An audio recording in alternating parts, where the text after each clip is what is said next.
Hola, ¿qué tal? ¿Cómo están? Muy buenos días, bienvenidas, bienvenidos. Comienza Asturias al Día. Hoy es miércoles 12 de mayo. Sobre la mesa tenemos asuntos que tienen que ver con la marcha de los mineros de Tormaleo, que llega hoy a Oviedo, la capital del Principado. También con las indemnizaciones a las familias de los fallecidos en el accidente de la mina de Cerredo. Un asunto que también se va a tratar en el Pleno de la Junta General del Principado. Como saben, viene siendo actualidad en las últimas semanas. Hablaremos también, o pediremos opinión, mejor dicho, sobre la crisis del antivirus y su gestión política. Y también hablaremos del premio Princesa al estudio del japonés Miyazaki, porque hay dos personas aquí que tienen algo que ver y que contar precisamente sobre este premio. Una es Almudena Cueto, otra es Maribel Lujilde. Nos acompaña también Ramón Suárez y Rubén Medina. Con ellos cuatro hablaremos hoy en Asturias al Día. Asturias al Día, con Roberto Pato.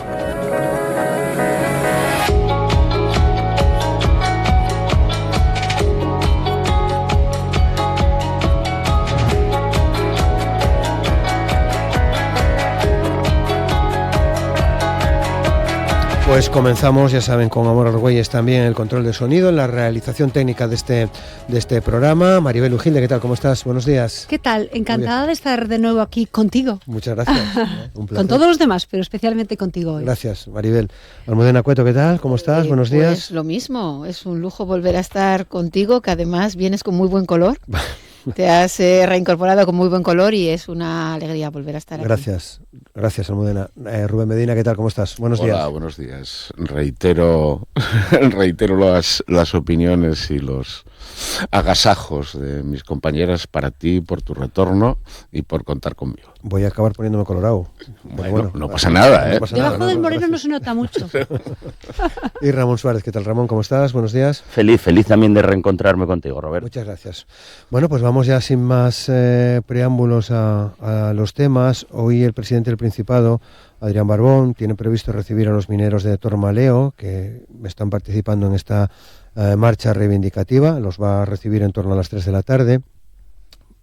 También hoy está previsto que se reúna a partir de las 4:30 la comisión de investigación del accidente de la mina de Cerredo.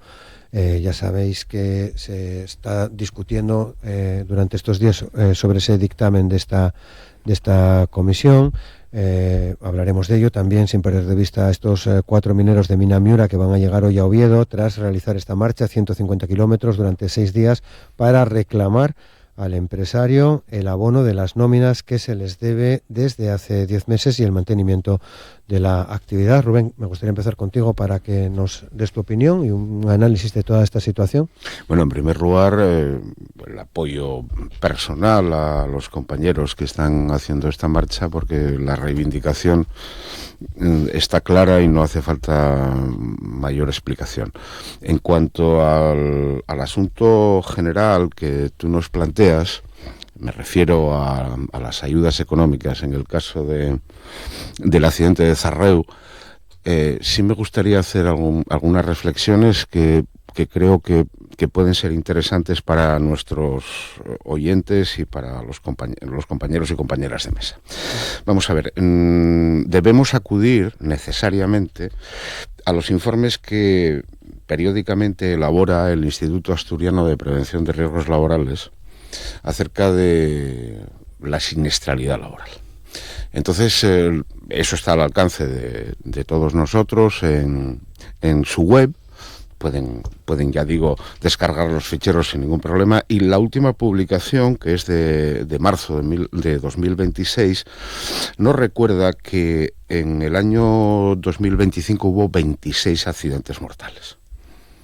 Una cifra muy llamativa, significativa y reveladora de unas determinadas condiciones que no únicamente se restringen, en este caso, al accidente minero de Cerredo. Yo estaba pensando todavía, revisando estos datos, aquí hay desde aquel desgraciadísimo accidente que hubo cerca de Mieres, una plataforma y el choque con un tren, o las caídas que se producen cada día más en ¿cómo se llama? En la construcción, ¿no? Entonces, ¿por qué hago esta referencia? Porque, claro, aquí parece ser, y afortunadamente hubo una comisión parlamentaria. Yo tengo que decir que personalmente no veo las comisiones parlamentarias como algo eficaz. Sin embargo, he de reconocer que en este caso sí ha sido eficaz. Y ha sido eficaz por una cosa. Primero, porque hay un informe de la Inspección General de Servicios del Principado de Asturias que es de casi 70 páginas, que es demoledor. Y además recoge no solamente las responsabilidades por extensión política, sino las responsabilidades internas dentro de la administración del Principado acerca de los controles que se hacen sobre la minería.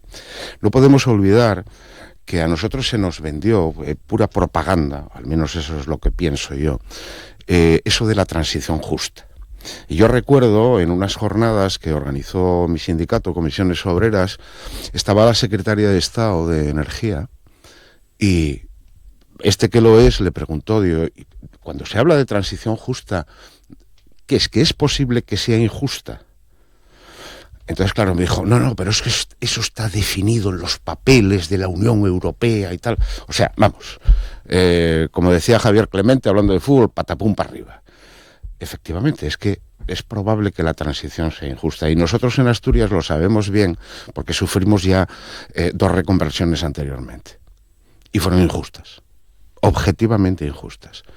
Entonces, ¿a dónde quiero ir a parar? ¿Por qué? Voy a analizar desde un punto de vista material y muy rápido ¿por qué se habla de ayudas económicas a las familias? Bueno, pues por una razón muy sencilla, porque de los accidentes de trabajo con resultado de muerte se derivan una serie de procesos judiciales largos, eternos prácticamente para las familias, para unas familias que quedan, digamos, mermadas de recursos, porque si alguien de tu familia fallece y es el que aporta los recursos o uno de los que aporta recursos en casa, esa merma de ingresos, pues si los tendemos en el tiempo, pues digamos que la situación familiar cambia. Entonces, esa es la razón material por la que se habla ahora de estas ayudas.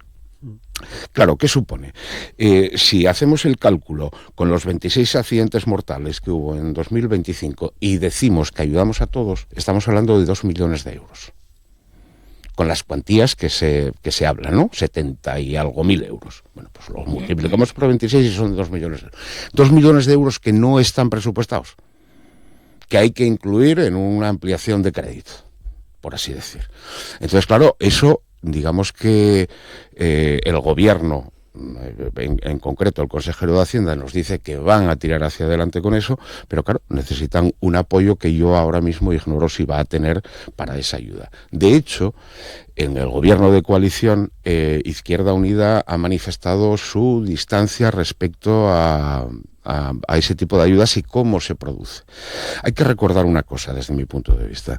El mundo del derecho y de la gestión política va muy detrás de la realidad. Y la realidad es la que nos sitúa en la búsqueda de soluciones. Yo no sé si después tendremos ocasión de ampliar un poquitín este primer planteamiento. Seguro que sí, Almudena. Bueno, me he despistado un poco escuchando todo, porque además sé que conoces, ¿no? Y que controlas un poco el tema. Primero, con la marcha minera que llega hoy, ¿no? Duele un poquito, ¿no? Después de tantos años que volvamos a ver este tipo de marchas. Creo que es importante que la sociedad asturiana apoye marchas sobre esa y que además dejemos a veces de hablar de palabras que están siendo casi como vacías de contenido, ¿no? Por ejemplo, si hablamos del reto demográfico. Y hablamos del reto demográfico como muy, muy bucólico, ¿no? Y hablamos de zona rural o de las salas, ¿no? De Ibias, de Gaña, como muy bucólico. Yo hace bastantes años tuve la oportunidad de hacer un trabajo por el suroccidente asturiano, ir hablando con todos esos municipios. Tiene una realidad muy compleja. Con todo el cariño a la gente de Gaña y la gente de Ibias, no es bucólico vivir allí, creo que lo hay que decir. Allí hay empresarios que son mafia. Si tú estás 10 meses ¿verdad? Teniendo trabajadores bajando a la mina en esas, además hemos estado viendo, ¿no?, con el tema del accidente también en qué condiciones bajan, que quien no conoce Degaña es un sitio complicado, es una calle donde están pasando camiones continuamente, no es nada rural y nada sostenible, ¿verdad? Todo muy empinado, tampoco puedes hacer muchas rutas ni mucho tal, porque, bueno, además hay osos y hay como es complicado, ¿no? El invierno es duro, entonces creo que hay que poner encima de la mesa soluciones de verdad, ¿no? Yo recuerdo alguna vez a Beatriz Ejido, compañera de tertulia, diciendo que no todo con turismo rural y todo con industrias agroalimentarias puede solucionar la realidad de esas personas que tienen derecho a vivir de donde son, ¿no? Entonces es como muy profundo y creo que tenemos que buscar una solución. En cuanto al tema de ayudas y del accidente de Zarreu, yo es que no sé si creo o no creo en las comisiones de investigación. Coincido contigo en que quizás esta haya sido útil, pero creo que de verdad hay que marcar la diferencia entre lo que es un proceso judicial por la muerte en un accidente laboral de 5 personas, donde hay una responsable primera, que son pues estos tipos que estoy diciendo yo, que son de la misma ralea de los que pueden estar 10 meses sin pagar, ¿no? Y luego ahí a mí me gustaría que no se utilizara políticamente esto, que pudiéramos tener unos políticos que pudieran de verdad, y no solo con la frase de respetar el dolor de las familias, respetarlas de verdad, ¿no? Y es que son responsabilidad política. Yo no sé qué responsabilidad política más están pidiendo, si ha dimitido la consejera que estaba al frente cuando esto se produjo, si ha habido una reconversión total en la consejería, es otra, es que ni siquiera sé, es que ha desaparecido la consejería. Es decir, se está reorganizando de otra manera. Ha habido un informe de inspección de servicios que además el propio gobierno del Principado de Asturias ha trasladado a la Fiscalía, donde se tiene que definir una relación causal entre lo que yo he dejado de hacer o he hecho mal y el accidente, que eso es lo que tendríamos que hablar. Y dicho esto, y acabo que me enrollo mucho también, bienvenidos sean nuevos derechos, ¿no? Y si hay que encontrar 2 millones de euros para pagar a las familias que quedan, como has dicho, habrá que encontrarlos, porque a verlos, haylos. Ramón. Sí, el suroccidente asturiano, además, que Almudena ahora desarrolló bastante la cuestión de su situación, de su política, el suroccidente asturiano arrastra desde hace ya muchos años una sensación de abandono institucional y de sensación también de que proliferan empresarios mafiosos a sus anchas. Y eso también repercute en el malestar que existe allí, ¿no? En que también eso quede como un lastre para Asturias. Yo creo que este tema, el tema de los impagos a estos mineros, el tema de los accidentes, también subraya el abandono institucional, como digo, que la sensación de que el Estado no puede o no sabe proteger a los trabajadores, la sensación de que el empresariado tiene una ambición que se puede saltar todas las normas con la connivencia se verá, ¿no?, de algunos políticos. Y luego también yo, por ejemplo, haciendo mención a José María Pérez, un representante de los trabajadores que hace la marcha, que también estuvo en Grau, donde fueron muy bien recibidos, él decía lo mismo que apuntó Rubén al principio, de la transición injusta. Él considera que es una transición injusta, y dice él que poder explotar, voy a hacerle como una especie de parafraseo, explotar carbón si es rentable y no destruye. Así se podría fijar población en esa zona, ¿no? No solo el turismo rural, como decía Almudena. Yo creo que esto es un tema serio, es un tema, ya decía Covadonga Tomé hace tiempo, que no es un accidente, así, de golpe, es una cadena de causas, una correlación de factores que llevan a eso, y yo creo que no han estado...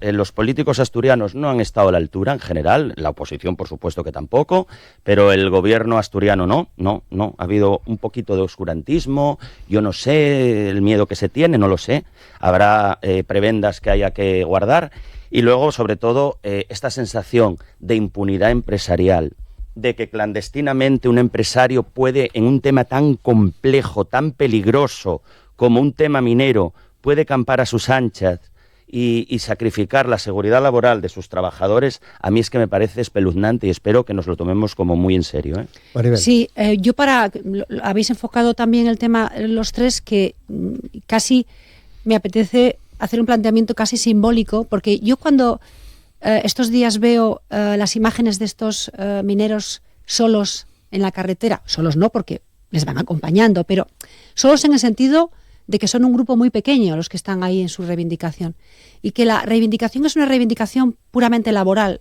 o sea, que me paguen el sueldo que me deben desde hace 10 meses. ¿Qué economía familiar resiste 10 meses sin un salario, no? O sea, mi mente se ha vuelto atrás a la marcha del carbón, la marcha negra, la marcha de hierro del año 92, que a nosotros nos pilló, bueno, a mí me pilló trabajando en medios de comunicación y me tocó cubrir. Y recuerdo perfectamente aquel ambiente, aquella atmósfera, ¿no? De que todo se venía abajo, pero a la vez que todo estaba en alto. Todo lo que ha ocurrido desde entonces hasta ahora ha sido una transformación, vamos a decir transformación, que en realidad ha sido una desaparición del sector minero asturiano. Y yo creo que es como si la sociedad asturiana, incluyendo a su gobierno, el actual y los anteriores, nos hubiésemos quedado en shock. Hemos tenido fondos mineros, hemos tenido buenas jubilaciones, hemos tenido todo esto, pero nos hemos quedado en shock. De hecho, yo trabajo en las cuencas mineras, tú eres de las cuencas mineras, y yo ya un poquito me siento de allí, y siguen en shock. O sea, es decir, estamos esperando que venga un maná y todavía no hemos entendido qué significa diversificar. Fíjate que ni siquiera lo ha entendido del todo, y mira que lo está intentando, y lo está intentando hacer bien UNOSA. Es decir, estos trabajadores que no cobran desde hace 10 meses y que por eso han hecho una marcha solitaria por las carreteras de Asturias, me parece un símbolo de un abandono en el que todos de alguna manera hemos sido cómplices. Todos un poquito hemos sumado. Todos de una manera, por la activa o por la pasiva. Evidentemente, quienes más podían decidir, por la activa.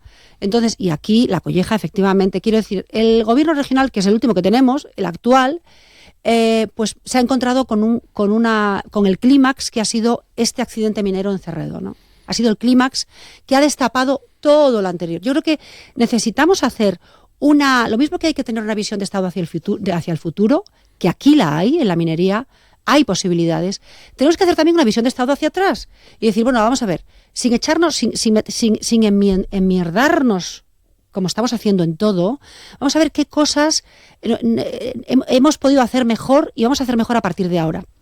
Porque está claro que si el Estado, si las administraciones a diferente escala van dejando que la hierba crezca, lo que crece son unos hierbajos. O sea, quiero decir, lo que hemos visto, estas muertes, son el resultado de un abandono de muchos años, de dejar que se asilvestren las situaciones empresariales, porque el problema que tienen estos mineros que están en la carretera está relacionado con el problema de los mineros de Cerredo, ¿eh? Claro. O sea, está todo relacionado. Entonces, y ese informe estupendo de 70 páginas creo que tiene, ese informe es una radiografía de las cosas que hemos hecho mal. Entonces, lo que tenemos que hacer ahora es empezar a hacer las cosas bien. Y una de las oportunidades que tenemos es este plan, que lo voy a leer porque lo tengo aquí apuntado y si no me acuerdo del nombre. Este plan de acción de las materias primas minerales 25-30, que va a tratar de buscar las posibilidades mineras que tiene Asturias, vale. Ahí hay mucho que hablar en el tema del impacto de una extracción, vale. Bien, pero hay un futuro minero también para Asturias, quizás no en el carbón, pero sí en otras materias que ahora mismo la Unión Europea, con todo lo que ha pasado en el mundo, está viendo que son estratégicas. Entonces, ¿va a ser posible, dejo la pregunta en el aire, ¿va a ser posible que estemos a la altura ahora y en el futuro de esta oportunidad que se nos plantea con estas materias, estos materiales nuevos de nueva extracción? Abres un melón interesante. Sí, bueno, por supuesto. Damos otra ronda antes de cambiar de tema. Por supuesto que es muy interesante lo que plantea Maribel. En cualquier caso, si hubiese, no voy a decir planes quinquenales, que sería, digamos, ideológicamente lo más cercano, pero si hubiese efectivamente un plan que no supusiese el cierre, sino la modificación, tú lo apuntabas muy bien, pero es que no lo hay. Es que no lo hay. Porque vamos a ver, una cosa que nos dice el informe de la Inspección General de Servicios es que se permite la extracción de carbón en Zarreu de 60.000 toneladas, excuso decir la cuantía, a través de lo que se llama un proyecto de investigación complementaria, de un PIC. ¿Y eso qué es? Bueno, pues que no iban a por carbón, que era la justificación que dio el empresario, ¿no? Que el empresario también tienen a su alcance informes acerca de sus actividades mafiosas, las calificaba Almudena, bueno, mafiosas, y es hasta una descripción amable, ¿no? Claro, cuando estamos hablando de 60.000, es que estamos hablando de una rentabilidad. Estamos hablando de que efectivamente ahí sí se puede obtener algo.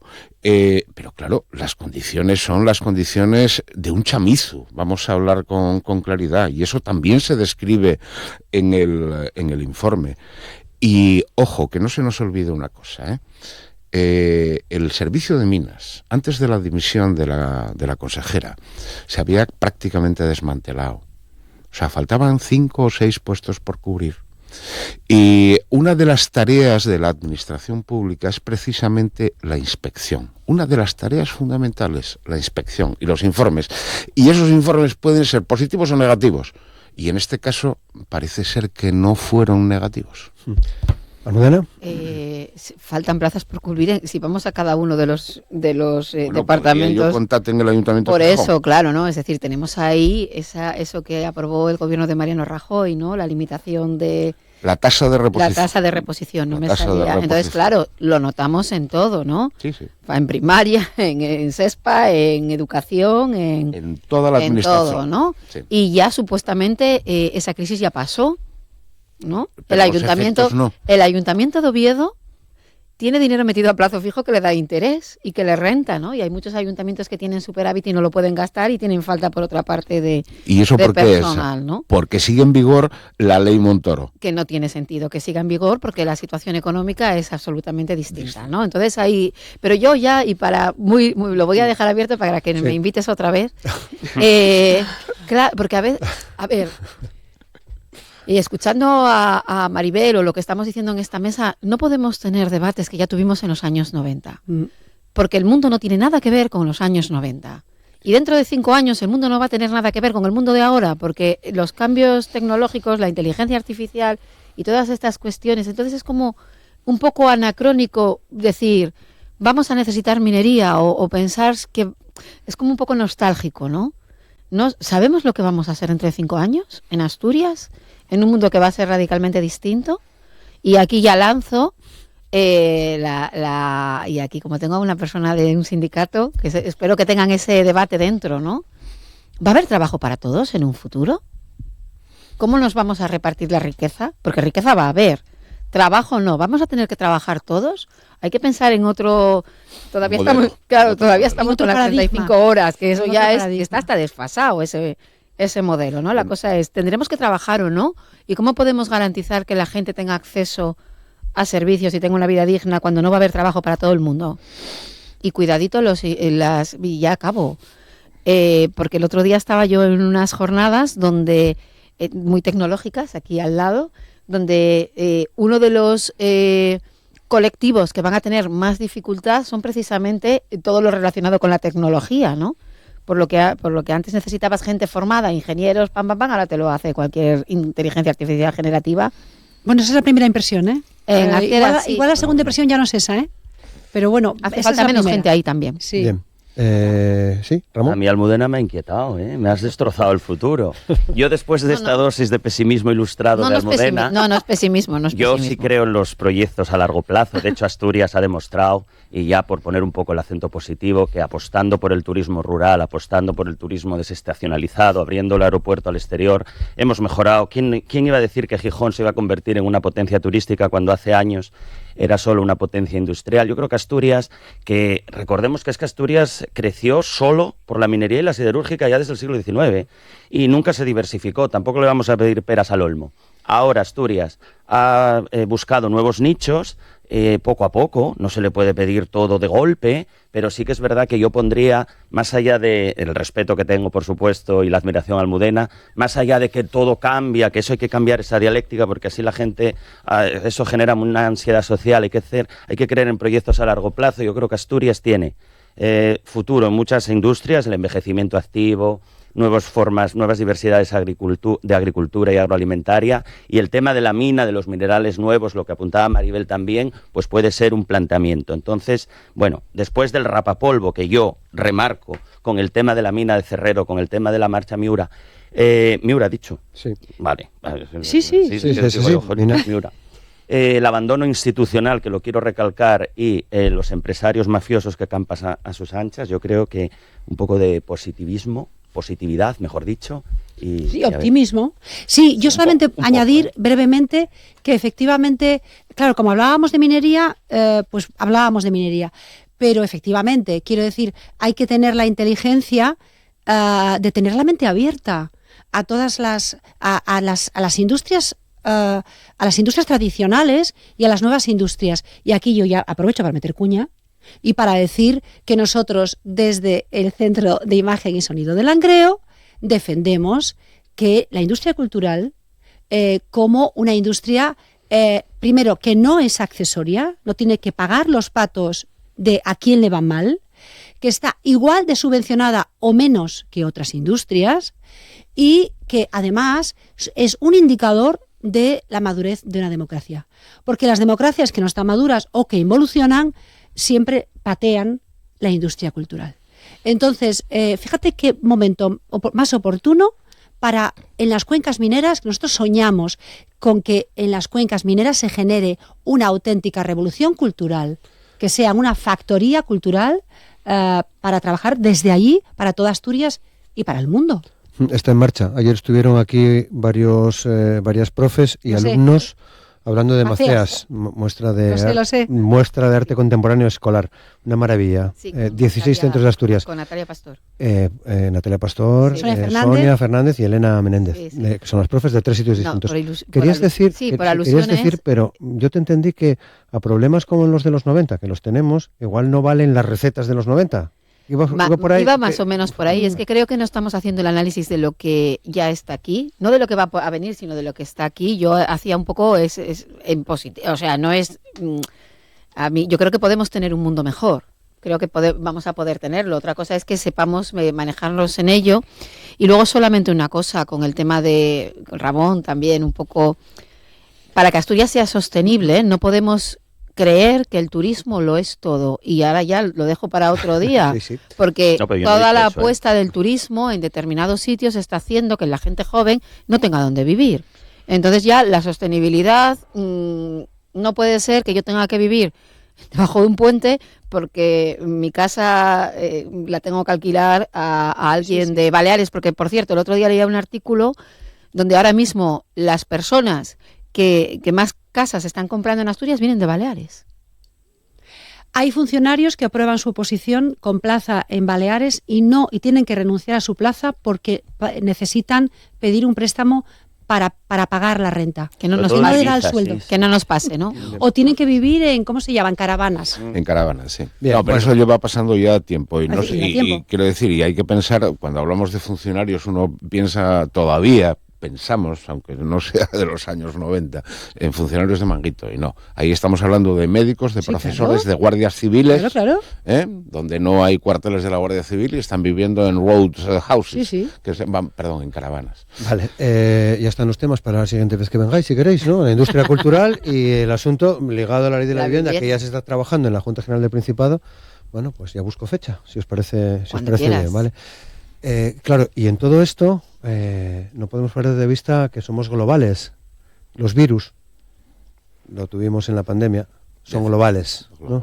Y ahora tenemos el antivirus. No sé si habéis seguido la gestión política, la gestión de este asunto, y qué os ha parecido. Pues a mí me ha parecido una gestión impecable.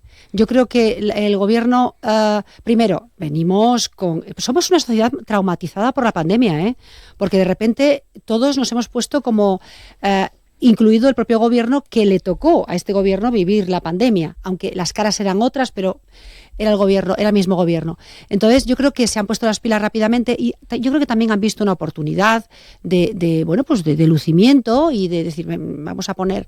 Yo creo que ha sido una gestión impecable, que está muy bien, y además, una vez superado mi miedo inicial, porque yo me vi en casa otra vez dando clase por pantalla, una vez superado ese miedo, sí que me he dado cuenta de que es gestionable, o sea, desde el punto de vista sanitario. Yo no soy sanitaria, no tengo ni idea, pero quiero decir, la impresión mía como ciudadana es que es un brote que prematuro y que es gestionable. Tengo la sensación de que va a pasar a la historia rápidamente. Y luego lamento enormemente el patetismo. Fíjate qué oportunidades a veces se pierden por querer perdonad la palabra, pero es que necesito volver a decirla, enmierdarse, o sea, es decir, ¿qué oportunidad tan buena hubiese tenido el presidente de Canarias para arrimarse un poco, arrimar el asco a su sardina y aprovechar que el Papa, el director general de la OMS, la Unión Europea, en fin, todo el mundo ha dicho, ay, qué bien, por Dios, menos mal que está ahí Canarias, que estaba ahí a mano Canarias, porque además, fíjate, curiosamente el Papa habló de Canarias, o sea, no habló de España, sino de Canarias, lo dijo en español, cuando el presidente de Canarias estaba haciendo la demostración empírica de una persona que se enfada porque le traen a unas personas, que traen unos tuberculosos. O sea, es decir, cuando en realidad parte de ese pasaje era español. Pero bueno, no importa, aunque no lo fuera. Vamos a ver, pero si hemos experimentado una pandemia global cuya solución fue global. Vamos a arrimar el hombro en esto. Entonces, creo que este hombre... Clavijo, que no me recuerdo ahora mismo el nombre de pila. Fernando Clavijo, creo que el hombre se ha metido en un jardín y como no sabe muy bien cómo salir, sigue dándole al jardín, ¿no? Y encima, bueno, a ver, yo entiendo que se siente mal por el tema de los roedores estos que nadan, que yo no tenía ni idea de si las ratas nadaban o no nadaban, pero ahora ya todos sabemos que ciertas ratas sí y otras no. Bueno, aun sabiendo que en el crucero no había ratas, pero bueno, no pasa nada. Yo creo que es una demostración de que las cosas se pueden hacer muy bien y una demostración de que haciendo bien las cosas, aún así se genera una crisis política que no tiene ningún sentido. Ramón. Claro, a ver, yo creo que el gobierno central ha gestionado bastante bien este tema. De hecho, ha recibido el reconocimiento de organizaciones supranacionales como la OMS, etcétera. Y el gobierno canario pues lo ha gestionado pésimamente, ha hecho oposición bastante rastrera y que le ha salido mal. De todos modos, a ver, sin yo alarmar, el virus ahora dicen que es de incubación lenta, por eso ahora estamos pendientes de lo que pasa con la mujer francesa, de si hay que repetir PCRs, bueno, etcétera, y luego que la OMS no descarta brotes nuevos, ¿vale? Eso hay que decirlo también, porque a mí una cosa que no me gusta de todo esto es la dicotomía de los discursos catastrofistas o el excesivo optimismo a veces de la OMS que también y de otros médicos que lo experimentamos en el coronavirus, que recuerdo que al principio decían que no afectaba a niños, que no afectaba no sé qué, y luego fijaros, nos metieron en cuarentenas y hubo un colapso mundial tremendo. Entonces, también yo intentaría que tampoco obliguen, los discursos oficiales van por dos tiros, ¿no? Ya sabemos que la ultraderecha está en contra, Argentina, Estados Unidos se han ido de la OMS y están en contra de las organizaciones supranacionales. Vale, eso yo para mí letal. Ahora bien, cuidado con que todo lo que diga una organización supranacional no se permitan narrativas alternativas bien, no conspiranoicas, pero bien fundamentadas, porque si echamos la vista atrás y tiramos de hemeroteca, los grandes expertos en medicina, que a veces nos obligan a tratarlos como palabra de Dios, se han equivocado mucho. Entonces yo, por un lado, sin entrar en alarmismos, yo iría a la prudencia científica, eliminaría la urgencia política de buscar soluciones fáciles a problemas difíciles, aprovechar como el PP que dice que esto el PSOE lo está utilizando como una cortina de humo para tapar la corrupción, luego este de Vox, Santiago Abascal, diciendo que es que el gobierno se aprovecha de las pandemias. Todo esto es basura.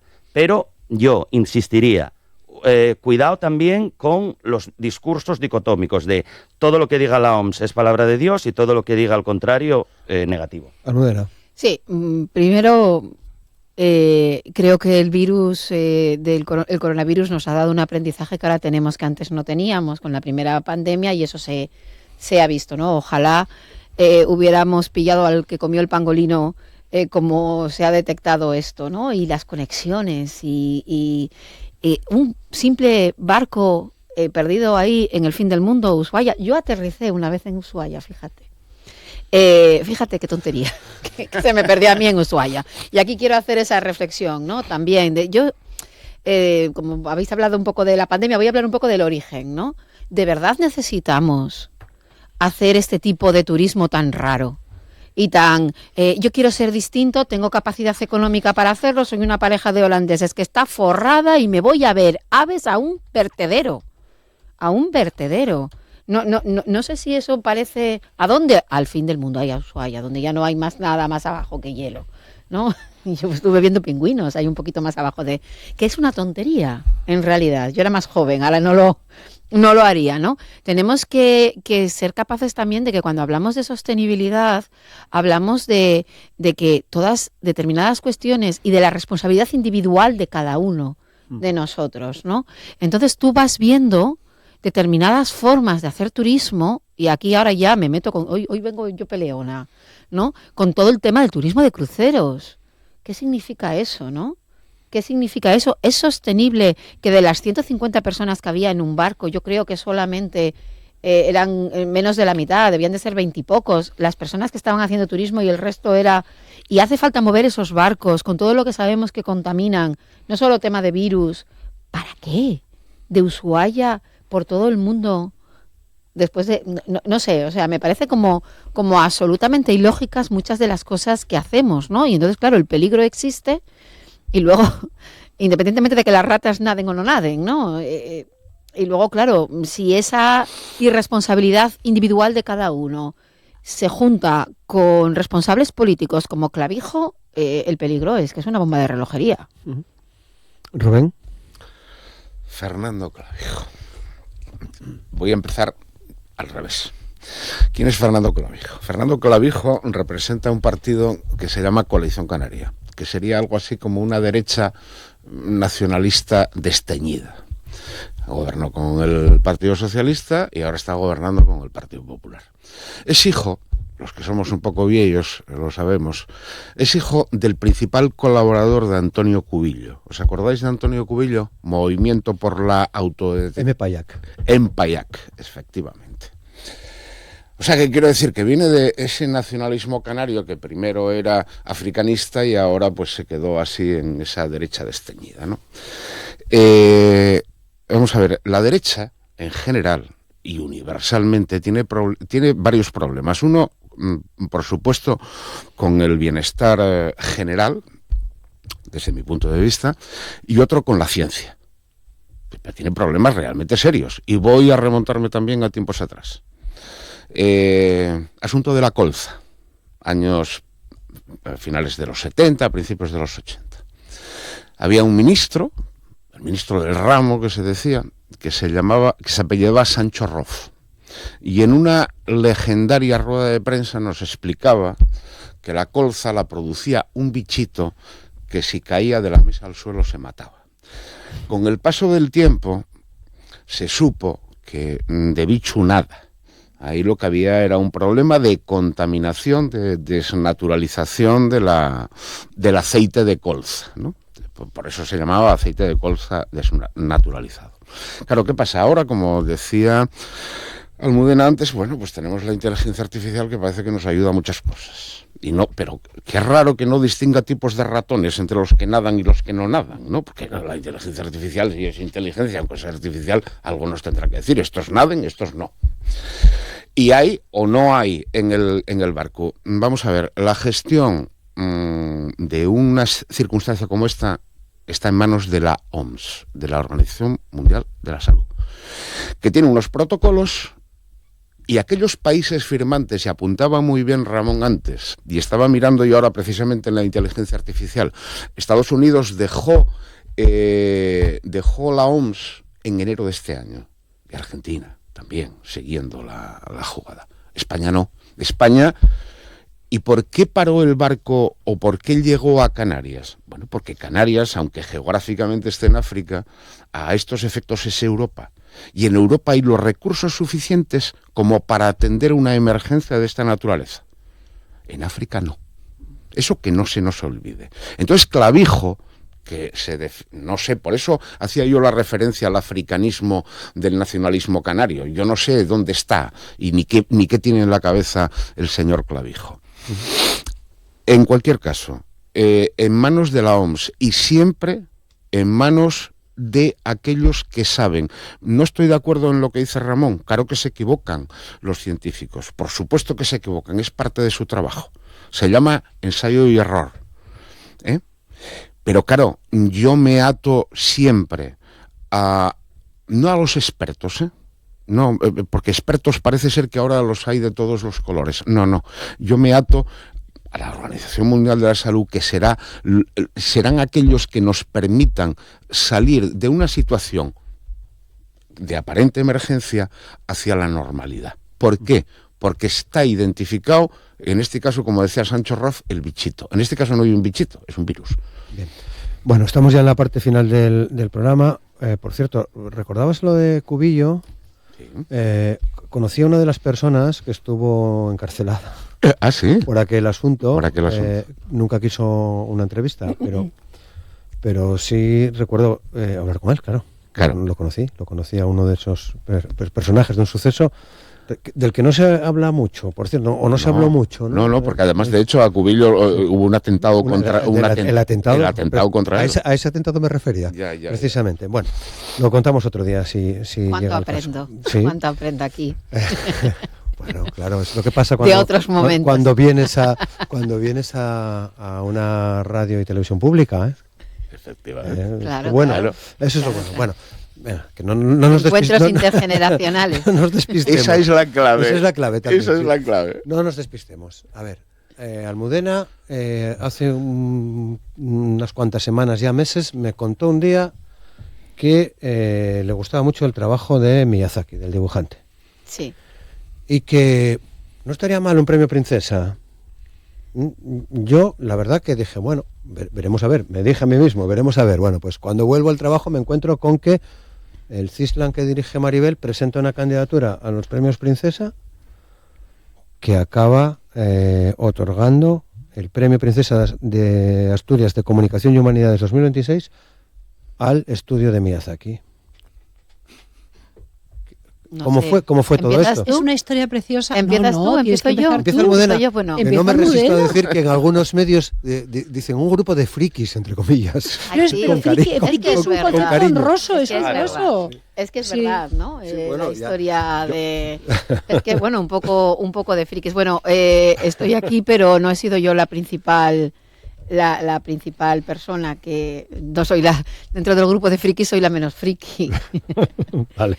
Bueno, pues la historia es, nosotros, mi marido, que ha sido fundamentalmente quien tuvo la primera idea, siempre nos ha gustado mucho el estudio Ghibli, Miyazaki y todas esas películas que hablan de todas esas cosas que hemos estado hablando hoy, en el fondo, hoy aquí, ¿no? Y la capacidad que tiene la imagen y la cultura, pues para transformar socialmente y para... También es verdad que de dónde viene, ¿no? Yo he estado 2 veces en Japón. Este año, en julio, he estado en el parque Ghibli, y entonces viene también... Y en Japón es una cultura con muchas cosas chungas, que podríamos también contar, pero tiene muchas cosas positivas, y tiene también pues el tema del animismo y de cómo entienden la religión y cómo entienden la naturaleza, ¿no? Y la importancia de la naturaleza, de los valores, pues todo eso, estudió Ghibli, y coincidió pues en un grupo de amigos, una amiga que ya no está, Ana, que además Ana, que había hecho magisterio, había hecho su trabajo fin de grado sobre la importancia de la animación en la educación y cómo era importante, y entonces había estudiado mucho el tema Ghibli, siempre lo hablábamos. Y bueno, ella ya está malita y pensó mi marido, ¿y si montamos una candidatura de Miyazaki Estudio Ghibli a los premios Princesa de Asturias?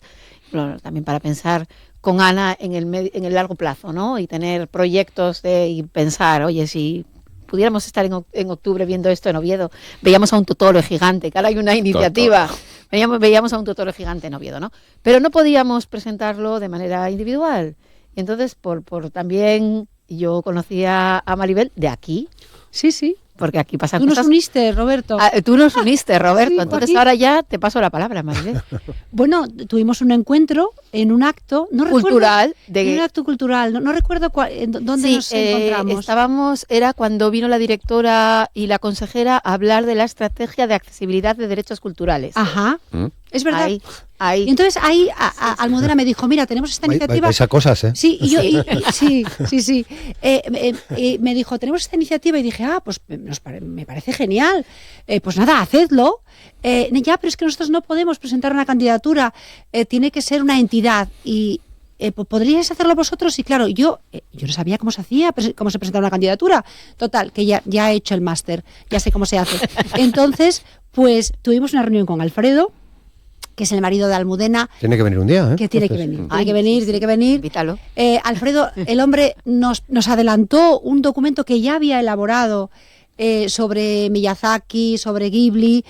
Tuvimos una reunión telemática con jefaturas de estudios, había también profes de animación, porque claro, yo en el momento en el que empezamos con todo esto, les dije a los profes de animación del ciclo de animaciones 3D, juegos y entornos interactivos, les dije, oye, claro, frikis todos, alumnado y profesorado. Total, que claro, la candidatura, cuando se presenta una candidatura, lo importante no es tanto la documentación general que tú tienes que presentar para justificar la candidatura, que esa, pues te lleva un tiempo montarla, como hacer una buena recolección de cartas de apoyo. Ahí nos empleamos a fondo. Total, conseguimos 30 cartas de apoyo de festivales de cine, de estudios de animación, de entidades culturales a nivel nacional, 30 cartas de apoyo. Y lanzamos la candidatura. ¿Qué ha pasado con la candidatura? Me encantaría haber estado en la intrahistoria, pero no estoy. Nosotros la presentamos al Premio de las Artes. Y el día del Premio de las Artes teníamos todos los dedos de las manos y de los pies cruzados ahí en el centro. Y cuando salió Patti Smith dijimos, nos da mucha rabia. Pero, jolín, qué bien que van a traer a Patti Smith. Bueno, pues nada, pues nos salió la vena punky y dijimos, venga, pues Patti Smith. Venga, el año que viene lo volvemos a intentar, con todo nuestro entusiasmo. Pero quedó en barbecho, parece ser que esto hay. Y funcionaron ahí una serie de dioses que yo pienso que tienen relación con los personajes de Ghibli. O sea, es que es muy Ghibli lo que pasó. Y entonces ahí quedó en barbecho. Y de alguna manera, aunque ya sabemos cuál es la manera, es decir, dos miembros del jurado de artes presentaron una candidatura de estudio Ghibli. Nosotros habíamos enfocado para Hayao Miyazaki, pero al final prosperó siendo estudio Ghibli, que en el fondo es lo mismo, porque es su creación, y es su universo, es su mundo, su forma de hacer. Entonces, al final, salió el Premio de Comunicación y Humanidades. Es que, como ya no esperábamos a lo que pasaba con el jurado, hoy hay otro fallo, pues yo estaba en una reunión y de repente aparece uno de los profes frikis, entusiasmado, pero es que no lo entendía, porque yo decía, pero si ya ha pasado. Total, cuando al final lo entendimos, nos entusiasmamos. Entonces, yo quiero hacer un llamamiento a las personas que no conocen el trabajo de estudio Ghibli y de Miyazaki, para que se acerquen. Y esto conecta con lo que decíamos antes de la cultura y de que la cultura no es accesoria, porque las respuestas a todo lo que nos está pasando ahora, o sea, la mirada de futuro, la mirada hacia el otro, la mirada hacia la naturaleza, la mirada hacia la colectividad, eso lo tiene el estudio Ghibli.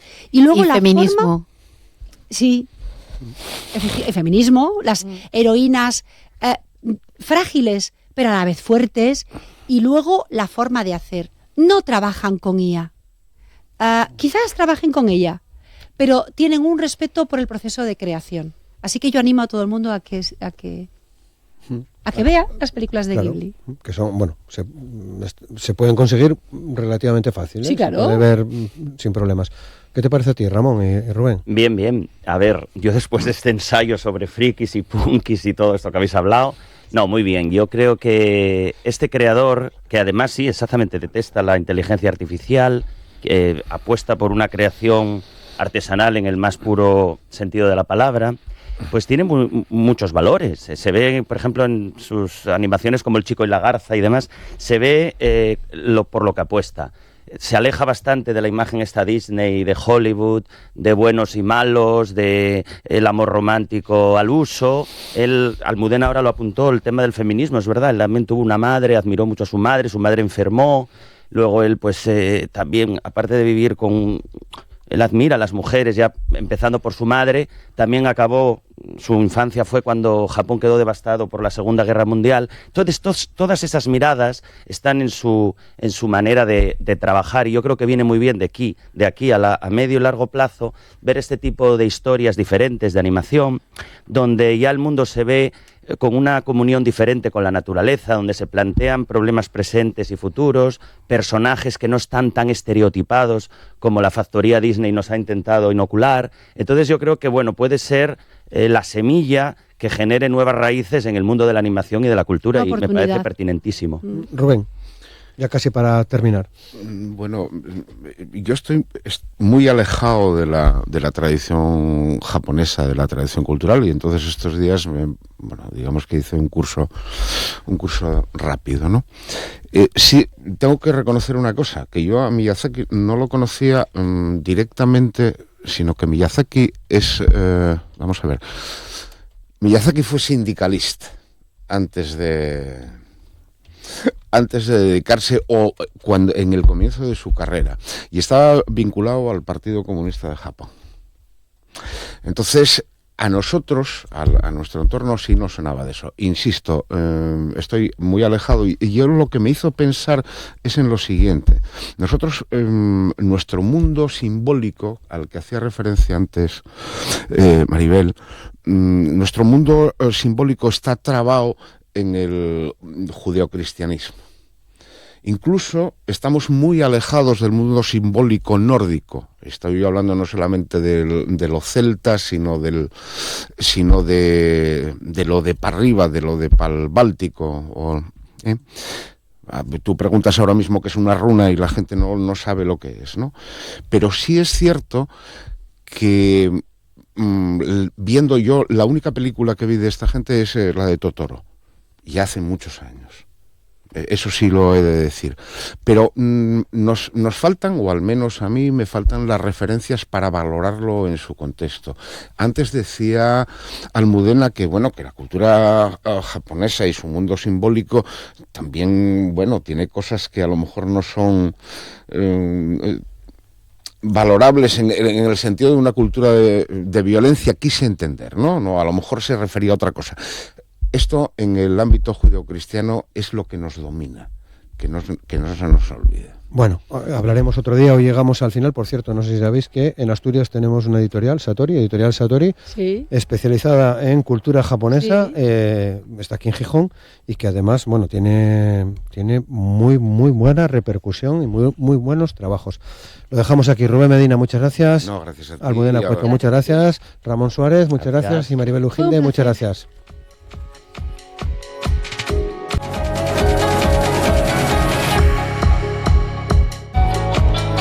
Y hoy vamos a charlar en el programa, en Asturias al Día, vamos a hablar de teatro, vamos a hablar de la adaptación al teatro de La Balada del Norte, la obra del dibujante Alfonso Zapico, que ahora podemos ver en esa adaptación teatral a cargo del grupo Saltantes Teatro. De hecho, el próximo viernes 15 de mayo a las 8, en el Auditorio de Grao, tienen una nueva representación para la que creo que ya no hay entradas desde hace no sé cuánto tiempo, que es lo que está pasando en la mayoría de las representaciones que está haciendo Saltantes Teatro de La Balada del Norte. Está con nosotros el dramaturgo y responsable de esta adaptación, Luis Alija. ¿Qué tal? ¿Cómo estás, Luis? Muy bien. Buenos días, muchas gracias. Muchas gracias a vosotros. No sé si te imaginabas que podían pasar estas cosas cuando se os metió en la cabeza, oye, ¿por qué no abordamos la adaptación al teatro de esta historia que cuenta Alfonso Zapico en La Balada del Norte en 4 volúmenes realmente maravillosos? Pues la verdad sí que sabíamos que iba a funcionar, sí que lo creíamos porque había mucha expectativa en el sentido de, claro, adaptar una novela gráfica a otro lenguaje como es la escena. Sí que eso desde el primer momento que planteamos la idea y de que se sembró la semilla, sí que había esa expectativa, pero sí que es sorprendente y abrumador porque no es lo habitual que en casi todas las funciones, menos en una que tuvimos a una hora bastante tarde, hemos llenado. Que podemos decir que en las 10, 12 funciones que hemos hecho han ido a ver la obra en torno a 5.000, 6.000 personas. Es una barbaridad. Y claro, en ese sentido estamos muy contentos y sobre todo, por ejemplo, en el caso de Grau, que salió en las entradas, que es entrada libre, el viernes pasado a las 2:30, pues a las 3:20 ya no quedaban entradas. Es maravilloso. Bueno, por suerte tenemos la posibilidad de veros en otros sitios, ¿no? Sí, pronto saldrán las entradas a disposición en el entrego, que repetimos porque estuvimos en noviembre del año pasado, pero se llenó en 10 minutos. Y vamos el 13 de junio, estad atentos a cuando saquen las entradas el ayuntamiento. Y luego vamos a tener una función muy especial en octubre, el 4 de octubre, la tarde-noche del 4 al 5 de octubre, una fecha muy especial para la Revolución, en el Teatro de la Laboral, que ya están las entradas a la venta. Vale, sí, porque en esa tarde-noche fue donde empezó todo. Donde empezó todo, ¿no? Correcto. Bueno, 4 de octubre. 4 de octubre en el Teatro de la Laboral. Que ya las entradas ya se pueden, ya están a la venta, ¿no? Correcto. Como dices. Bueno, pues, claro, ¿qué retos te planteabas a la hora de adaptar esto, a la hora de adaptar esta obra, a la hora de adaptar La Balada del Norte? ¿Retos y qué temores? ¿Dónde estaban las preocupaciones, no? Mira, estuve en abril con Alfonso Zapico, el autor, en una charla en Grau, que nos invitaron a hablar un poco y era la primera vez que estábamos los dos juntos en un mismo espacio, aunque habíamos tomado un café, pero hablando sobre la novela y sobre la adaptación. Y claro, él me dijo que la primera vez que me vio, él creía que yo no era consciente de lo inconsciente que era al llevar a esto a escena, aunque luego lo consiguiésemos y demás. Y yo creo que yo fui un poco inconsciente en el sentido, llegó a mis manos la Balada del Norte, mientras yo estaba en otro proceso, la Parábola del Carbón, en el que hablamos del impacto de la minería en el norte de España y concretamente en el Bierzo, mediante teatro documento y la aparición de Endesa.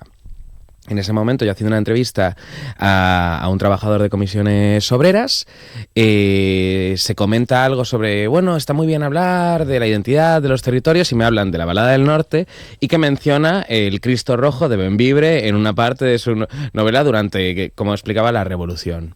Y yo entonces fui a la balada, que había oído hablar de ella, la leí y dije, esto hay que llevarlo a escena.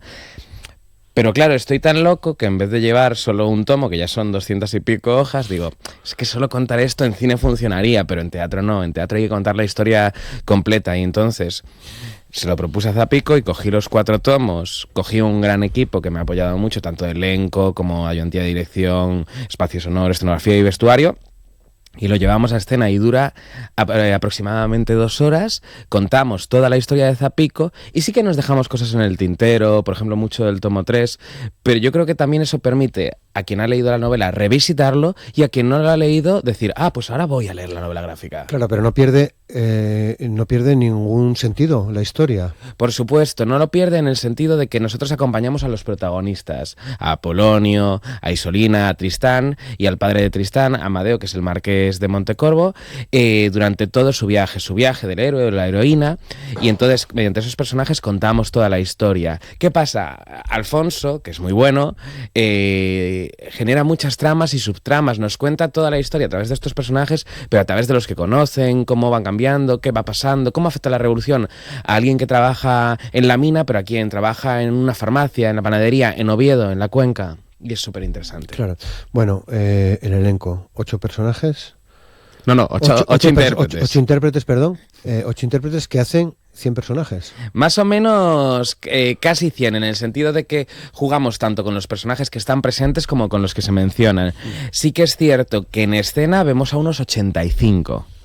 Luego hay otros que están referenciados, voces en off, y demás. Claro, hay intérpretes que a lo mejor solo tienen 4 personajes y hay otros, como es el caso de Carla Loga, que tiene 13. 13 personajes durante toda la obra. Imagínate, salen de escena y se están cambiando y vuelven. Y es una locura de vestuario. El vestuario lo ha hecho Javier Noriega y es una barbaridad. Y sobre todo tener todo claro. Tenemos mi ayudante de dirección, María Prendes, está de regidora ayudando dentro, porque si no sería una locura. Es un movimiento constante de escenario, de vestuario, de personajes, y la verdad es que también es divertido, yo creo que como intérpretes. No, desde luego que sí, claro. Bueno, pues tienes posiblemente a lo mejor de la profesión ahora mismo. Yo creo... Asturias. Yo creo que, aparte de que estoy de acuerdo, para mí es el mejor equipo con el que se podía contar, estamos en un momento de crecimiento de la profesión escénica asturiana, que siempre ha sido de calidad, pero en estos momentos, tras muchos años de lucha y sufrimiento, por qué no decirlo, se están mejorando mucho las condiciones de apoyo desde lo público.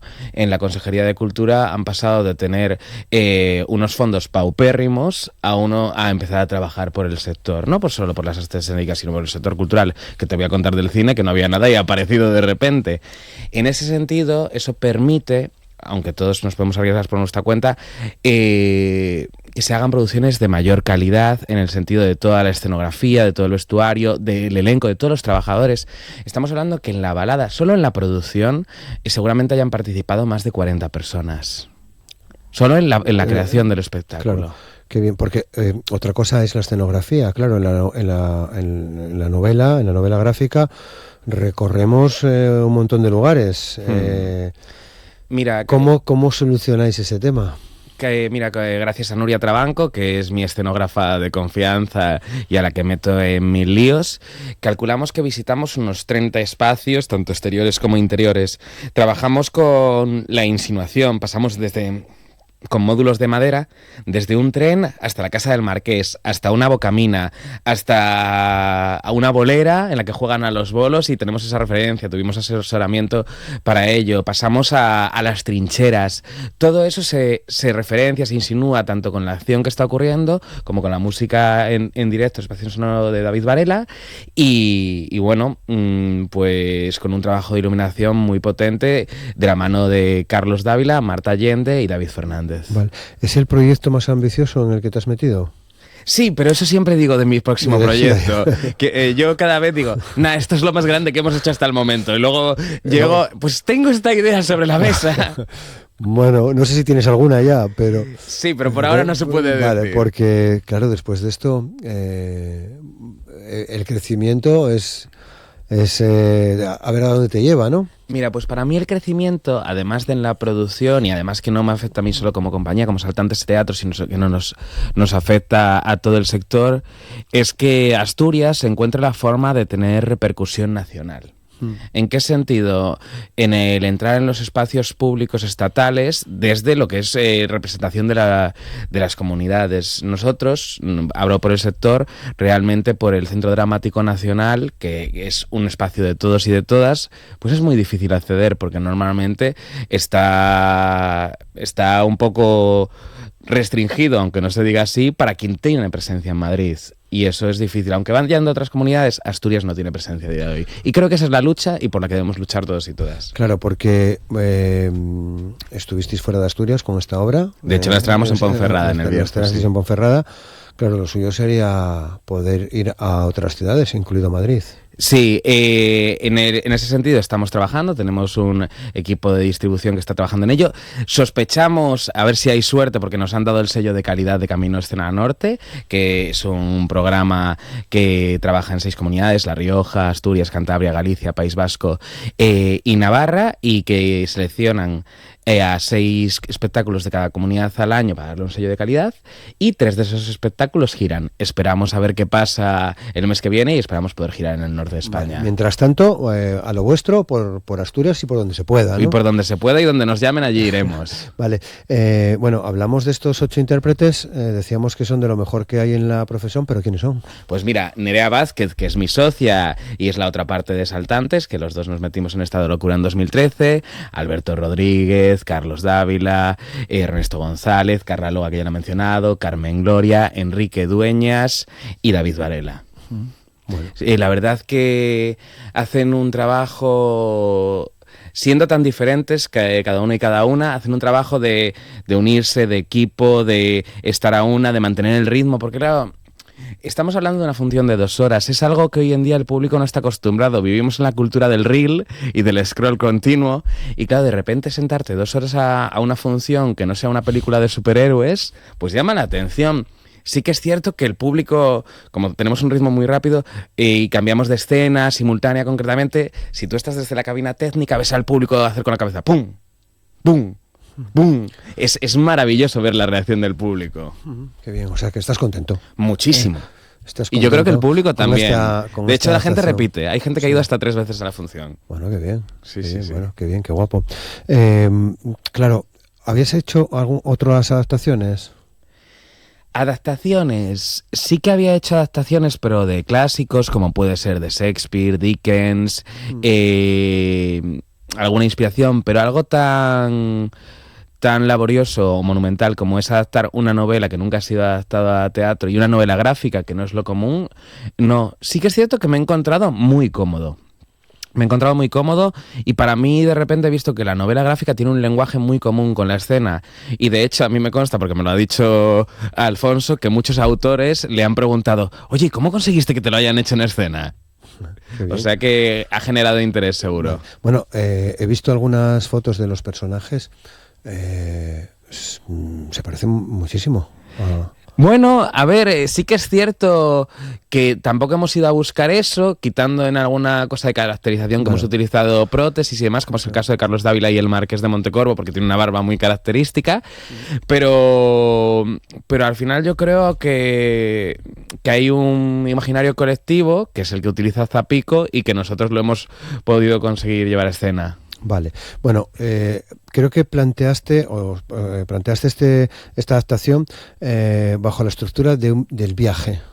Explícame cómo se hace eso, Luis. Pues mira, como te comentaba un poco al principio, yo lo defino con el concepto del viaje del héroe, que es lo que conocemos de películas, de narrativa, en el que alguien inicia un viaje con una historia, con un sentimiento, con un conflicto, y lo va desarrollando y ese viaje le cambia. Eso nos ocurre con este inicio, que es Tristán, el hijo del Marqués de Montecorvo, que vuelve a su casa durante un momento de una enfermedad y vuelve a Asturias desde Madrid para morir, con su idealismo y un poco sus ideas de juventud. Y se encuentra con su padre tras mucho tiempo y se encuentra con Isolina, que trabaja para su padre, para el Marqués, y que es la hija de Apolonio, uno de los vigilantes de la mina que va a participar en la revolución, aunque es un poco cascarrabias. Estos 4 personajes empiezan ese viaje que va desde 1933 a finales del 34, principios del 35, y viven la revolución y cómo les afecta, mientras su historia de amor, sus historias de familia y cómo van cambiando. Ninguno empieza como acaba, y en ese sentido vemos como incluso personajes que se pueden llevar mal lógicamente, como es el personaje de Tristán o el personaje de Apolonio, es decir, ese hijo de Marqués y ese vigilante de la mina, a través de su relación con Isolina, que es la relación que tienen en común, y a través de cómo viven la revolución, acaban teniendo hasta un punto de amistad, o por lo menos de cariño. No sé si amistad es una palabra muy fuerte. Todo ese viaje afecta no solo a estos 4 personajes, sino a toda Asturias en aquella época. Y es la manera épica en la que nos lo cuenta Zapico. Claro, porque además son personajes, ya los que conocemos de la Balada del Norte, que tienen sus dobleces, ¿eh? Sí, hombre, es lo interesante. No todo es blanco y negro, hay gris. Es maravilloso. Bueno, hay personajes como un tal Franco que sale en la obra, que bueno, yo creo que no es que tenga tanto dobleces. Pero bueno. No, me refiero, por ejemplo, me venía a la cabeza Polonio, ¿no? Con su lucha interna en algunos momentos a lo largo de toda esta historia, ¿no? Sí, y he de decir que Alberto es maravilloso verlo interpretar a Polonio en escena, los matices que le da, y claro, te hace empatizar. Es lo bueno tener personajes con los que empatizas y te puedes sentir identificado.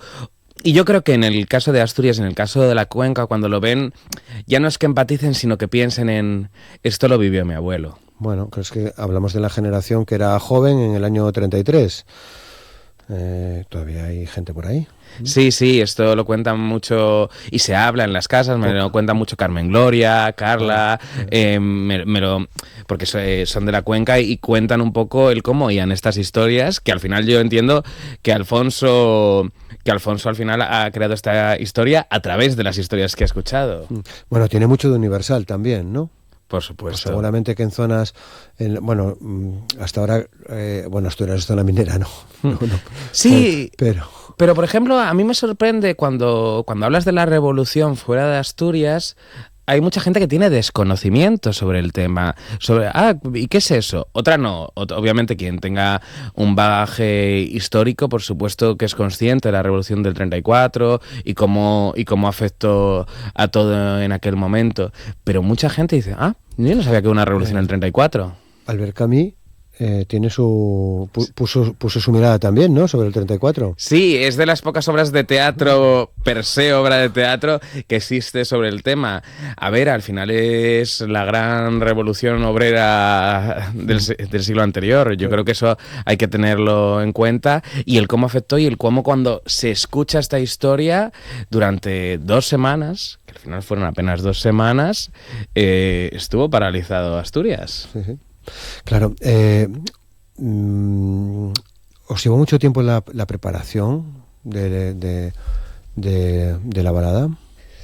Mucho, poco, ¿qué es? Es la pregunta que nos tenemos que hacer, ¿no? Pues como te decía, estaba con La Parábola del Carbón, este teatro documento que estrenamos en julio de 2024. Y al acabar yo esa obra, ese montaje, me puse manos a la obra. Primero me puse en contacto con Zapico, porque no vas a hacer este trabajo monumental y que el autor te diga que no. Es decir, que Zapico es una persona maravillosa, humilde y deja hacer. Y desde el momento que me puse en contacto me dijo, sí, habla con la editorial, Astiberri, que un poco lo trabajamos en conjunto y a trabajar en ello. Yo le pasé cada momento que iba desarrollando texto, que lo hice en 3 actos, y iba pasándole y él me iba corrigiendo, me iba apuntando, pero me dejó hacer todo. Esto fue en julio, la adaptación la acabé llevando hasta junio del año siguiente y empezamos los ensayos un poco a la par de que se acababa la adaptación, junio de 2025, y estrenamos en octubre de 2025. Estamos hablando de 1 año y medio y estrenamos en Ponferrada. Qué bien. Claro, en 3 actos, ¿por qué esa estructura? Pues mira, lo iba a hacer en 4 como el libro, pero realmente según fui viendo la adaptación, que es el previo a la revolución y luego las represalias, realmente si tú lees los tomos, el primer tomo es el previo, que es lo que es el acto 1 nuestro. El segundo tomo es la revolución per se, que es el acto 2. Y luego es que las represalias a Zapico no le dio con un solo tomo y tuvo que hacerlo en 2, en el 3 y el 4. Y entonces nosotros lo hicimos solo en un tercer acto. Vale, bueno, una estructura clásica, se puede decir así. Sí, por supuesto. Teatro. Sí. Es teatro épico clásico. Qué bien. Bueno, decías que por delante tenemos el viernes, 15 de mayo, 8 de la tarde en Grau. El 4 de octubre esa representación especial en el Teatro de la Laboral, en junio en San Martín del Rey Aurelio, pero creo que también vais a estar por Oviedo. Sí, el 11 y 12 de diciembre estaremos en Oviedo, que ya están las entradas a la venta en el Teatro Filarmónica, y saldrán más funciones que ahora mismo no puedo revelar. Vale. Bueno, pues ya nos dirás. En redes sociales nos podéis seguir, podéis compartir, podéis preguntar y sobre todo difundir la balada por todos los medios posibles, que eso nos hará tener muchas funciones. Claro que sí, y esperemos que haya y que pueda surgir esa gira por el territorio español, ¿no? Esperemos que sí, nosotros confiamos en ello. Confiamos. Ya nos dices que te están bulliendo cosas, no te voy a preguntar por ellas, pero sí, ¿cómo estás viendo este año para el teatro? Estos meses que llevamos. A ver, en Asturias, sí. Como siempre se dice, el teatro siempre está en crisis, sí. Pero yo creo que estamos en un proceso bastante interesante en comparación con lo que había hasta 2018. Lo que pasa que, el Principado se tiene que poner las pilas en el sentido de que lleva prometiendo una red de teatros del Principado de Asturias desde casi 2020. Se supone que va a salir este año, estamos hablando hablando 6 años Se va a tramitar la ley de cultura también, Sí, sí. pero nos queda 1 año y medio. En ese sentido, la red de teatros es fundamental para Asturias, para que encontremos un sistema que englobe todos estos espacios escénicos que tenemos y que vamos a tener, porque vosotros que seguís un poco el día a día de los ayuntamientos, se prevén como 3 o 4 espacios escénicos de aquí a unos años: Cangas de Onís, Llanes, se ha abierto muy recientemente Navia, el Llar de Corbera se ha actualizado, Grau se acaba de abrir el año pasado. Tenemos multitud de espacios escénicos públicos, pero no hay una coordinación autonómica en condiciones, y esa red de teatros es muy necesaria. Vale, porque luego, y a medida que van transcurriendo los meses, lo que nos queda de año, habrá más actividades en las que sueles participar, tipo Caminos Cena Norte, ese tipo de cuestiones, que se desarrollan en Asturias, ¿no? Por supuesto, sí. A ver, programas existen de cultura y, como digo, ha mejorado mucho el sector cultural, como Asturias Cultura en Rede. Pero Asturias Cultura en Rede es un programa que lo que hace es dotar a los municipios de cultura per se, que puedes actuar desde Yermes y Tameza hasta Avilés. En el caso de Caminos Cena Norte es un programa que llevan las asociaciones de empresas, como Escena Asturias, que yo presido, de las 6 comunidades que mencioné antes, y generan un intercambio. Pero los grandes equipamientos de la comunidad todavía requieren algún tipo de entidad o programa que les ayude a coordinarse entre ellos, porque si no, reconozco que a veces se encuentran programaciones insuficientes. Vale. Bueno, pues de estas cosas seguiremos hablando. Luis Alija, muchas gracias una vez más por compartir con nosotros tus reflexiones. Mucha suerte con la Balada del Norte, y ya buscamos otra cita para charlar contigo. Perfecto, y con todo el sector, y muchísimas gracias a vosotros porque nos ayudáis a difundirlo todo. Gracias, Luis.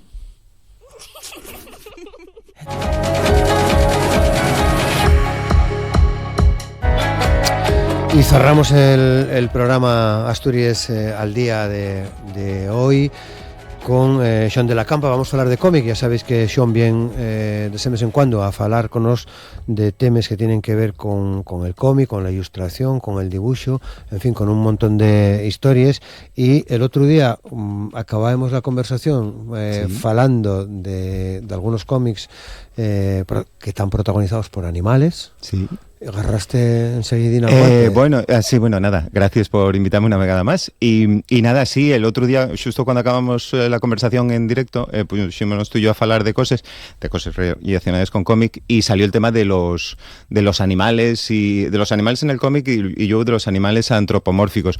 Entonces parecióme una temática muy prestosa, porque realmente, a ver, hay mucho cómic realista y hay mucho cómic hecho sobre personas humanas, obviamente, y hasta sobre empanadillas y croquetes, pero los animales son una parte muy importante. Entonces, también a rebuscar una colección que tenía yo, y quería pero ver por qué ya era tan interesante para los autores de cómic utilizar animales en obras.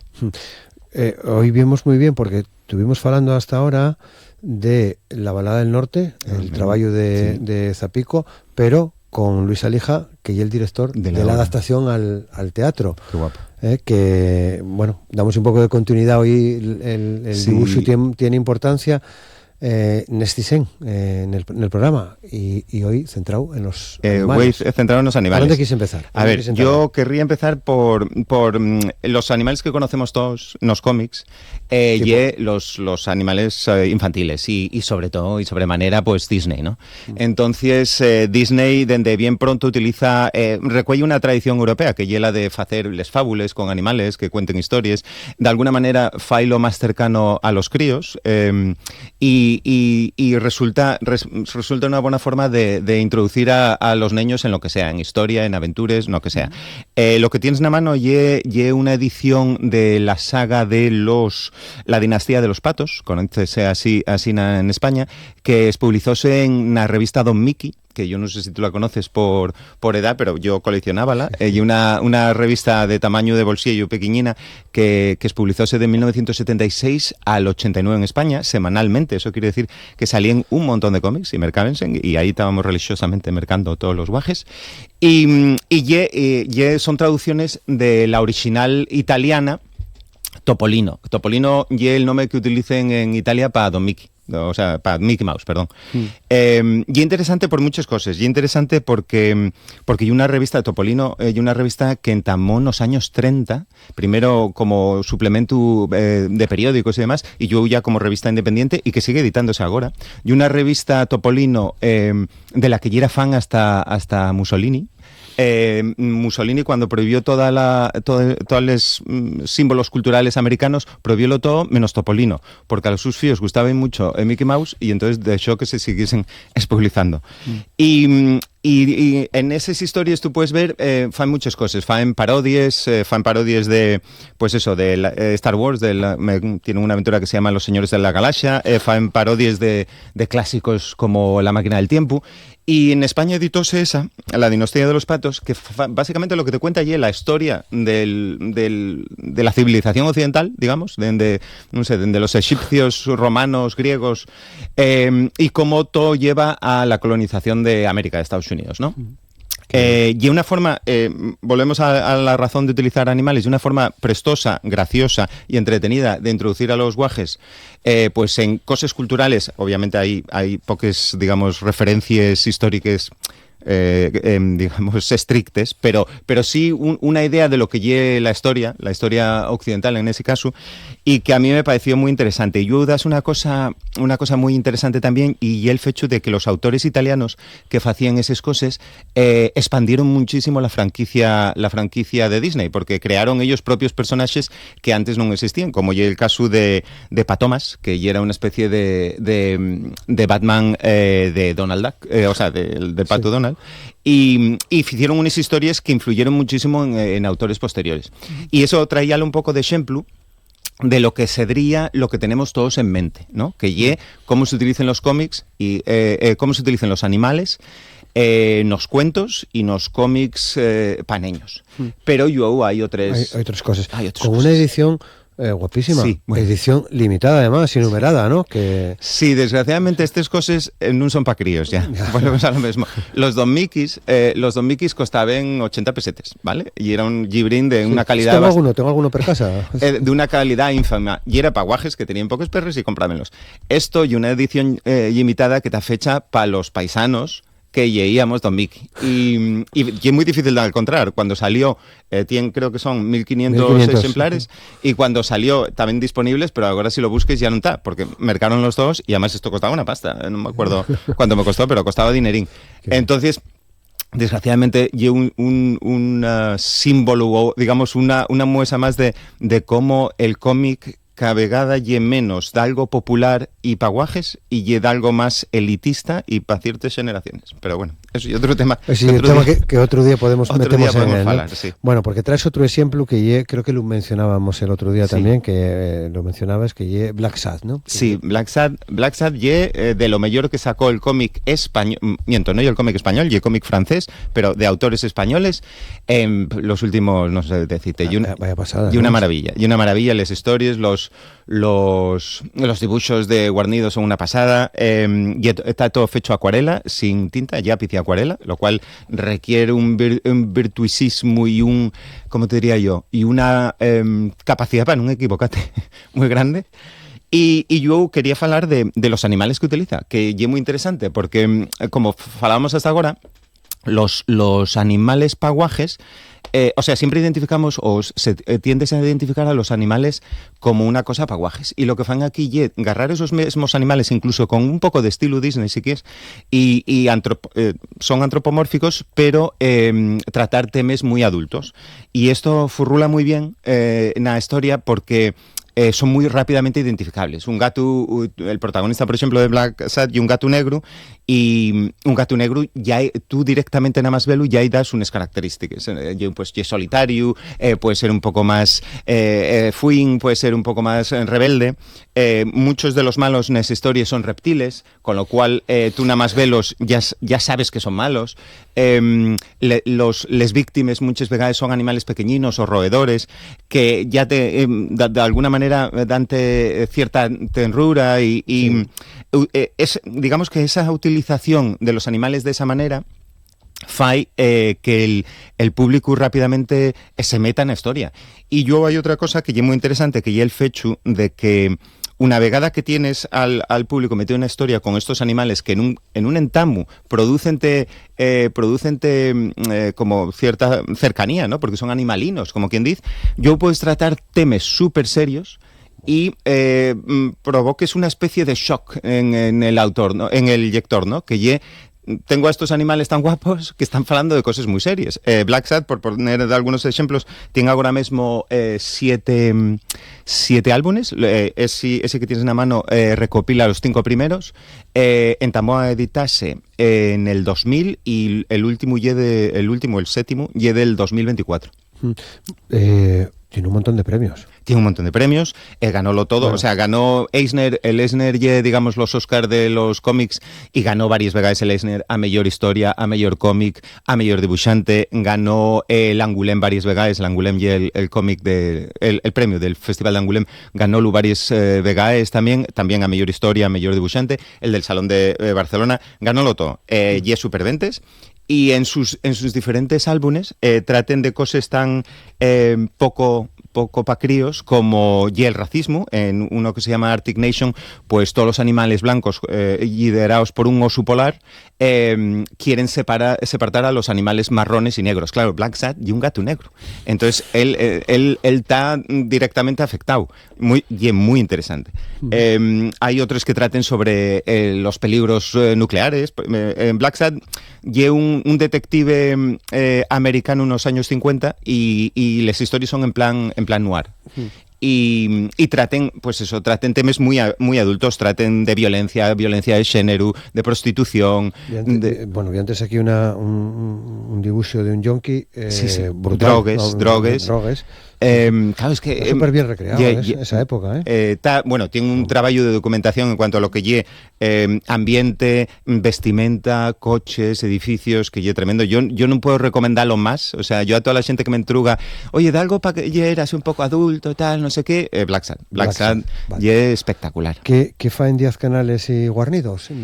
10 canales y guarnidos son 10 canales y el guionista, y español, y Juanjo Guarnido y el dibujante, y español también. Y los dos, como ya dije de alguna vegada, los dos trabajan en español, obviamente. Pero eso es publicase primero en el mercado francés, con lo cual sus guiones se traducen, se publicen en Francia, y luego de Francia van a todos los lados. Guarnido ye muy conocido hizo muchos otros cómics. Mira, otro día traigote El Buscón en las Indias,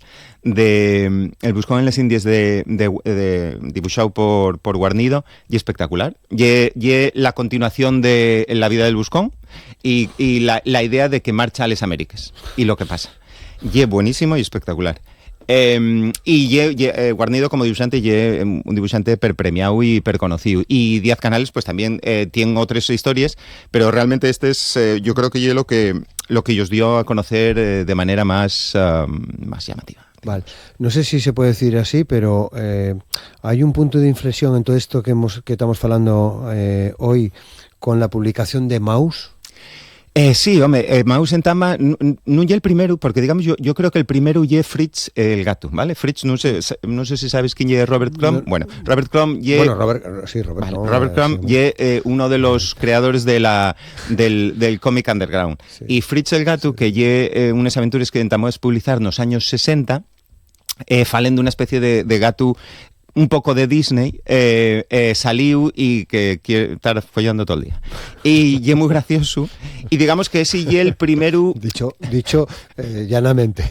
Bueno, y que en los años 60. Sí. Bueno, digamos que sí puedes clasificarlo de alguna manera el primero, pero sí es verdad que Art Spiegelman entamó los 80 a falar de la su historia familiar, de alguna manera, de lo que él sabía, que era el Holocausto, y failo mediante el cómic, y lo que ye mejor failo de una manera que puede entrar cualquiera, y es gracias a utilizar gatos y ratos para falar de judíos y nazis. Entonces los gatos, que son predadores, son los nazis, y los ratos son los judíos. Pero además de esos, tienes a los polacos, que son gochos, a los perros, que son los estadounidenses. todos, quiero decir, utilizar los animales de esa manera, en el momento que te metes en la historia, tú ya sabes quién es el bueno, quién es el malo, cuáles son sus características. Y además, permítete hablar de cosas súper serias, de un punto de disociación que, digamos, per un llau, éntrate lo que te quiere contar el autor, y per otro llau, no te quita la historia porque llegue demasiado dura. ¿Sabes lo que te quiero decir? Porque muchas veces hay cómics súper realistas y súper guapos, o sea, con personajes humanos, digamos, pero que hay gente que los echa para atrás precisamente por ese irrealismo. Lo bueno que tienen los animales en este caso es que tú puedes leer la historia, puedes entender el mensaje y al mismo tiempo la dureza no te echa para atrás. Bueno, vamos a Robert Crumb, si quieres. Venga, porque pues falabes en antes de Fritz the Cat. Bueno, Robert Crumb, fíjate que lo que tengo de él no oye nada de esto, y otra historia. Sí, porque a posteriori hizo muchas cosas. Tiene una historia del blues buenísima. Sí, él tiene muchas cosas en los años 70 y en los años 80 y de hecho Freak Brothers son... Sí, los Freak Brothers. De hecho, él, digamos, lo que hizo de Fritz el Gato fue de lo primero que hizo. Tuvo mucho éxito y tuvo muchas polémicas, porque él también tenía alguna historia no permitía de los personajes de Disney haciendo cosas adultes. Y Disney denunciólo. Todo esto estamos hablando de los años 60 y 70 y de hecho de facelo denunciólo por utilizar los dos personajes. Entonces Fritz el Gato un cómic muy gracioso, muy interesante, un poco de la su época en el sentido de que hay muchas drogas, mucho sexo y muchas cosas, pero la utilización del gato precisamente para eso, ¿no? Robert Crumb, yo creo que conozco todo el mundo. Bueno, y si no lo conozco, digo, pues uno de los creadores del cómic underground o del cómic de contracultura, hizo muchísimas cosas, y muy famoso, hizo muchísimas cosas, y de Fritz el Gato llegó a renegar, no porque no le gustase la historia, sino porque dejó que se hiciese una película de animación y por lo visto no me gustó nada. No me gustó nada, entonces en una de las historias mata al gato y se acabó el gato. Lo de la camiseta que te decía, ¿no? Que la tenemos...